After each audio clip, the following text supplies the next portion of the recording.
Koktisalo Haktor ni Kotor Engineer Bharatratna M Vishweshwarya ni Achaima Shal. Haktor Ganangai Palajagi Tongo Phil Bachish ni Engineer Rogni Shal. O Shalno Regai Hastewo Gereng Gereng Tayo Panda Shongsazaka. O Shalno Regai Haste Hafang ni PWD Dangbedek ni Luajima Bai Shongsazaka Kaisha Panda. Panda o Manzagai Kap Montreokra Professor Dr. Manik Shah Chief Secretary J.K. Sinha PWD Dangbedek ni Secretary Kiran Gitte Akoro. Koknaragna Thangi Montreokra Shakha M Vishweshwarya ni Khlai Kalangma Shamung Rokno Muitu Narak Jagna ni Bagino o Shalo Bishibrum Engineer Rokni Shalno Palajago Boshakha Hasteni Hamgrayo Hasteni Engineer Rokni Yak Tongo Borokni Yak Tangma Baino Hamgraini Shamung Bodowu Haiheni Engineer Rokno o Shalo Bolaikha Montreokra Professor Dr. Manik Shah already এখানে সবাই আলোচনা করেছে আজকে দিনটি কেন engineer দিবস পালন করা হয় আমরা সবাই জানি ভারতরত্ন ডাক্তার এম বিশ্বেশ্বর রায়ের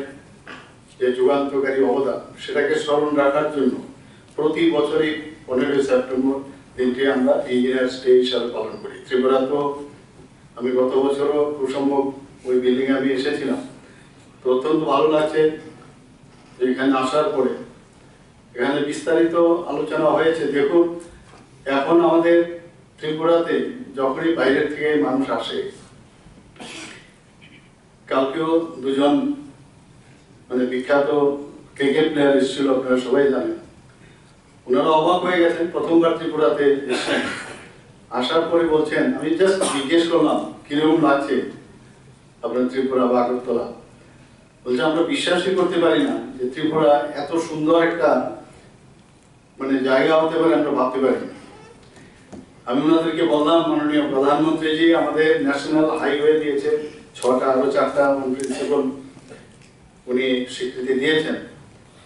উনি অবাক হয়ে গেছেন এবং ওনাকে এটাও বললাম ত্রিপুরাতে এত সুন্দর সুন্দর জায়গা আছে, টুরিস্ট স্পট আছে, আপনারা যদি এখানে থাকেন পরে আসবো, এবার তো হবে না। তাই বলে একবার চলে গেলে আর আসবেন না, আপনারা দেখে যান। তো বলছেন আমি ফ্যামিলি নিয়ে আসবো। এই যে এয়ারপোর্ট থেকে আরম্ভ করে শহরের ভিতর ঢোকা, মাতাবাড়িতে যাওয়া, সর্বত্র ইঞ্জিনিয়ারের কিন্তু একটা হাত রয়েছে, তাদের স্পর্শ রয়েছে, যে কারণে আমাদের মধ্যেও কিন্তু সেই গর্বটা অনুভূত হয়। আমরা ভালো লাগে বাইরে গেলে যখন বলি।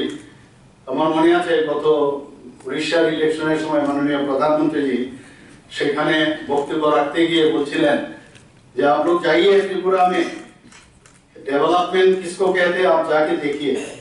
এটা কিন্তু আপনাদের যারা ইঞ্জিনিয়াররা এখানে আছেন তাদের উপর ভরসা রাখতে আমাদের।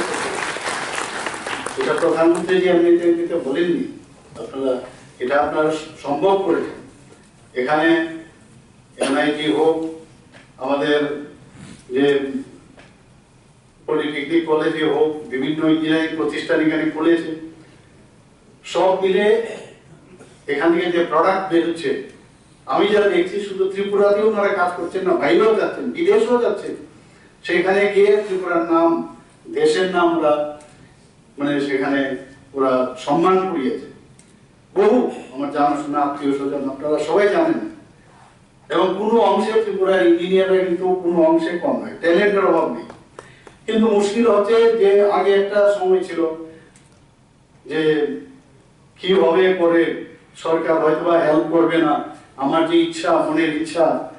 আমার মনে আছে আমি যখন ম্যাক্সিলোফেশিয়াল সার্জারি করে প্রথমবার ত্রিপুরাতে আসি, তখন আমার আরেক বন্ধু ছিল, ও এমডিএস করেছিল, ও আরেকটা সাবজেক্টে, আমার ঠিক 6 মাস আগে।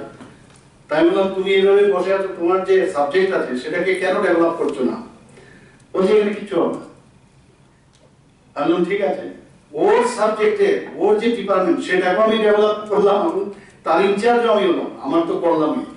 এই যে ইচ্ছা শক্তি থাকলে সে যে গভর্নমেন্টে থাকে, কোনো গভর্নমেন্টে কারণ যদি ঠিকভাবে সৎ ইচ্ছা থাকে তাহলে কোনো না কোনো ভাবে সে কাজটা কিন্তু আদায় করা যায়। আর আমরা তো এখন যখনই শুনি যে কোনো ইঞ্জিনিয়ার বা কোনো টেকনিক্যাল পার্সন তারা চায় এই ত্রিপুরার জন্য কিছু করতে, কিছু করার তাগিদ আছে, আমরা তো সবসময় তাদেরকে হেল্প করি। এখানে পলিটেকনিক কলেজে আপনারা দেখেছেন ড্রোন সেন্টার এখানে খুলেছে, সেখানে আমি নিজে গিয়ে ওখানে ইনোগ্রেট করেছি। ভালো লাগছে, বিভিন্ন জায়গায় যাই, এখন এনআইটিতেও গেছি, অন্যান্য ইনস্টিটিউট গুলোতে আমি যাই মাঝে মাঝে। তো আমাদের মুদ্রার কথা যে ইনফ্রাস্ট্রাকচার ডেভেলপমেন্ট আমাদের অবশ্যই আমাদের তৈরি করতে হবে। ইনফ্রাস্ট্রাকচার ইনোভেটিভ আইডিয়া গতানুগতিক না, আরো কিছু দেওয়া যায় কিনা। আমার মনে আছে মানে সেটা আমরা টিউশন নেইনি, এখানে সাধারণ মানুষ কি চায়, একটা এইরকম একটা সমস্যা হচ্ছে, তাহলে এই সমস্যার সমাধান কিভাবে হবে। তো সেটা ধরুন ইঞ্জিনিয়ারদের কাছে সেটা রাখা হয়। একটা উদাহরণ দিয়ে আমি বলছি, এখানে আপনারা দেখেছেন যে রাজবাড়ির পেছনের যে গেট, সেই গেটের ওই সাইডটা কিন্তু খুব জ্যাম হয়। তো আমি এখানে চিফ ইঞ্জিনিয়ার সাহেব আছেন কিরণ মিত্তে, যে আমি বললাম যে এটাকে কিভাবে আমরা এই জ্যাম মুক্ত করতে পারি। তা আমি বললো যে জায়গাটা তো খুব সরু। তা আমি বললাম যে সার্ফেস এরিয়া যদি আপনারা বাড়াতে পারেন, এটা আমার কমন সেন্স, সার্ফেস এরিয়া ধরুন গোল করে করলে কিন্তু ওই নিচে রাস্তা বন্ধ হয়ে যাবে। তো সার্ফেস এরিয়া যদি আপনার সাইড দিয়ে বাড়িয়ে দিন রেক্টেঙ্গুলার করে, আরেকটা সামনে যদি আরেকটা রেক্টেঙ্গুলার করেন, সেটা থেকে টেনে টেনে যদি এইভাবে যান, সেটা সম্ভব কিনা। আমার বলা কয়েকদিনের মধ্যে দেখলাম সমস্ত ডিজাইন করে এখানে আমাদের কাছে প্রজেক্ট সাবমিট করেছে। তো এই যে ইঞ্জিনিয়ারদের তো তাদের টেকনোলজি ওনাদের কাছে আছে, সব আছে। মানুষ, আমি একটা উদাহরণ দিলাম, হবে কি হবে না সেটা পরে আরো আমরা এটাকে দেখছি কিভাবে করা যায়। তাহলে দুটো সাইডে যদি আমরা করি, একটা হচ্ছে যেটা আরাধন সংঘের দিকে যায়, আর একটা ওই যে বিকে রোড দিয়ে যেটা যায়, তাহলে দুটো গিয়ে একটা ল্যান্ড করবে আপনার শিবপুর নারায়ণের সামনে, আর একটা ল্যান্ড করবে রাজবাড়ির উজ্জয়ন্ত প্রসাদের সামনে। ভাবতে হয়, ভাবলে হবে আবার নাও হতে পারে, কিন্তু এই যে বিষয়টা সেটা কিন্তু আপনারা দেখলাম বলা মাত্রই কিন্তু আপনাদের মানে ব্রেইনের অ্যাক্টিভিটি, এর থট প্রসেস কিন্তু সেটা বেড়ে যায়।